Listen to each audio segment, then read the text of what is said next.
One of the greatest messages given to the race through the scriptures is that God is man's supply, and that man can release through his spoken word all that belongs to him by divine right. He must, however, have perfect faith in his spoken word. Isaiah said, "My word shall not return unto me void, but shall accomplish that whereunto it is sent." We know now that words and thoughts are a tremendous vibratory force, ever molding man's body and affairs. A woman came to me in great distress and said she was to be sued on the 15th of the month for $3,000. She knew no way of getting the money and was in despair. I told her that God was her supply and that there is a supply for every demand. So I spoke the word. I gave thanks that the woman would receive $3,000 at the right time in the right way. I told her she must have perfect faith and act her perfect faith. The 15th came, but no money had materialized. She called me on the phone and asked what she was to do. I replied, "It is Saturday, so they won't sue you today. Your part is to act rich, thereby showing perfect faith that you will receive it by Monday." She asked me to lunch with her to keep her courage. When I joined her at a restaurant, I said, "This is no time to economize. Order an expensive luncheon and act as if you have already received the $3,000. All things whatsoever ye ask in prayer, believing ye shall receive." You must act as if you had already received.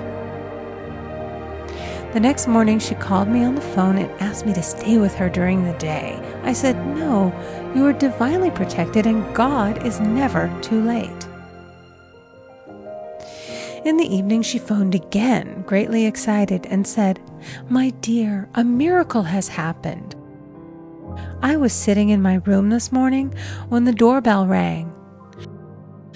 I said to the maid, 'Don't let anyone in.'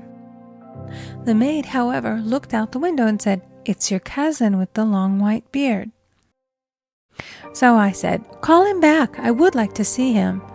And he was just turning the corner when he heard the maid's voice, and he came back. He talked for about an hour, and just as he was leaving, he said, 'Oh, by the way, how are finances?' I told him I needed the money, and he said, 'Why, my dear, I will give you $3,000 the first of the month.' I didn't like to tell him that I was going to be sued. What shall I do? I won't receive it till the first of the month, and I must have it tomorrow. I said, 'I'll keep on treating.'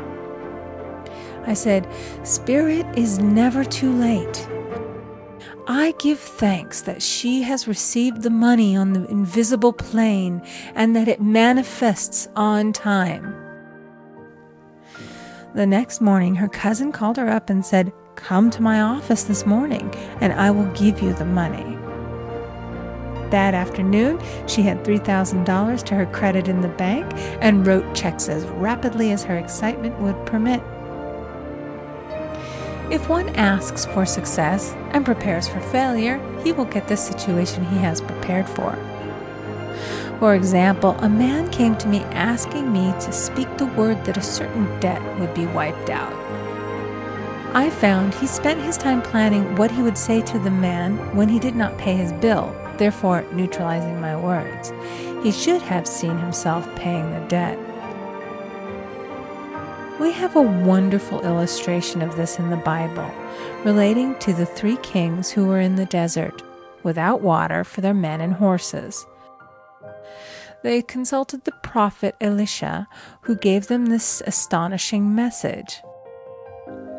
"Thus saith the Lord, Ye shall not see wind, neither shall ye see rain, yet make this valley full of ditches."